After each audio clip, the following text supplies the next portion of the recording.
More than two-thirds of the Russian tanks that Ukraine's military has destroyed in recent months have been taken out using first-person view, FPV, drones, and ATGM, a NATO official told Foreign Policy, possibly indicating an increased reliance on unmanned aircraft amidst Ukraine's critical ammunition shortages. FPV drones are cheap to manufacture and can be precisely flown into targets. They have the capability of destroying much more expensive military equipment. According to Strategic Industries Minister Oleksandr Kamyshin, Ukraine produced 50,000 FPV drones in December 2023, saying the country aimed to massively scale up its production of drones to tens of thousands per month. The ATGM has proved to be a serious game changer in Ukraine, and it has been employed successfully against various Russian MBTs, including the most modern T-72M and even T-90M models. By this time last year, at least 5,000 Javelins had already been sent to Ukraine. As a result, Lockheed Martin announced that it would nearly double the production to 4,000 a year to ensure that American stockpiles are maintained. While the Ukrainian military has employed a variety of anti-tank weapons to great effect, the Javelin has been among the most successful. This is due to its ability to destroy Russian tanks from range without exposing the operator to counterfire.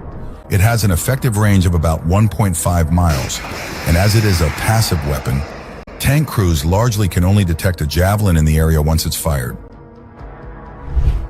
Ukraine is also currently facing a dire ammunition crisis. Shortages due to delays in U.S. aid have substantially impacted the performance of Ukraine's armed forces, including territorial losses in Avdiivka. According to Foreign Policy, scarce ammunition forced the Ukrainian military to depend on FPV drones to carry out anti-tank attacks. These drones can be operated with a controller, and their operators can watch the machine's suicide attacks on Russian vehicles through video feeds. Recordings from these feeds then become viral content on Ukrainian social media channels.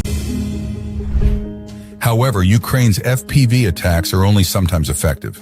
They are equipped with cheap cameras, making targeting difficult at night or in cloudy conditions. They often carry homemade ammunition that occasionally explodes mid-flight or fails to fire. Rob Lee, a senior fellow in the Foreign Policy Research Institute's Eurasia program, said the overall accuracy of FPV drones is less than 50%. Lee stated that only an experienced pilot, along with numerous successful strikes, would be able to achieve meaningful results in these types of tank attacks. On the other hand, Russia needs more armored vehicles, and losing a numerical advantage in this type of weaponry could make it difficult for Moscow to conduct offensive operations in the future.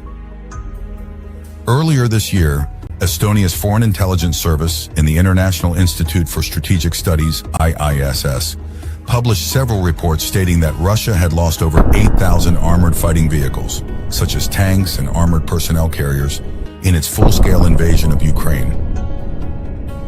According to the General Staff of Ukraine's armed forces, Russia has lost over 22,000 armored fighting vehicles since February 2022.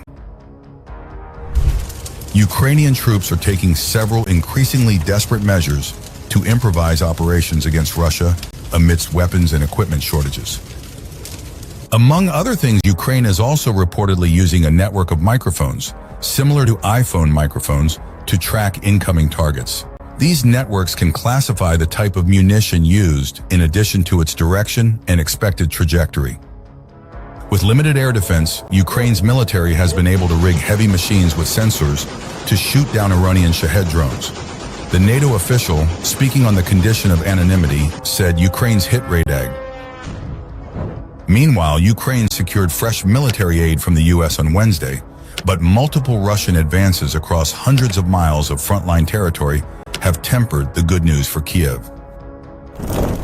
Washington will give Kyiv a further $2 billion in financing for its military, U.S. Secretary of State Antony Blinken said during a press conference with Ukrainian Foreign Minister Dmytro Kuleba on Wednesday. Blinken said that part of the funding will go into developing Ukraine's domestic military production. U.S. lawmakers passed a significant new military aid package for Ukraine in late April after long months of political infighting.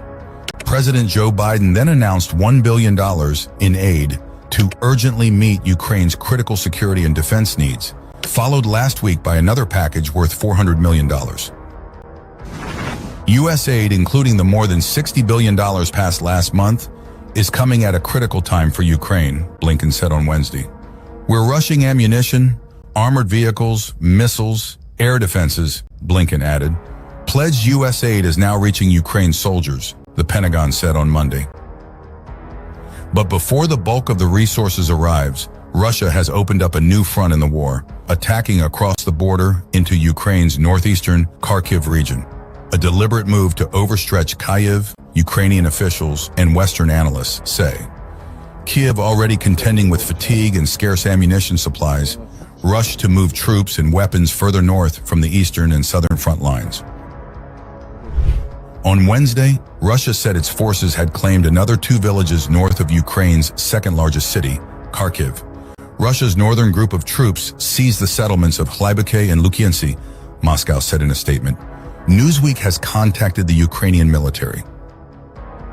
Ukraine said late on Tuesday that it had pulled some of its troops from positions in the border city of Vovchansk. In an updated statement on Wednesday afternoon, the General Staff said its forces had partially expelled Russian fighters from Vovchansk. Dmytro Lazutkin, a Ukraine's defense ministry spokesperson, said small Russian infantry had entered the settlement and were trying to establish a foothold in the north of the city. Russia's defense ministry then said its forces had captured Robotyne, one of a smattering of villages in the southern Zaporizhzhia region that Kyiv retook from Russian control in its 2023 counteroffensive. Ukraine's military said on Wednesday that Russia was trying to advance around Robotyne, and 15 combat clashes had taken place close to the settlement since the start of the day. Yet Ukraine's military also reported on Wednesday afternoon local time that much of the heaviest fighting was taking place in the eastern Donetsk region, to the west of the former Ukrainian stronghold city of Avdiivka.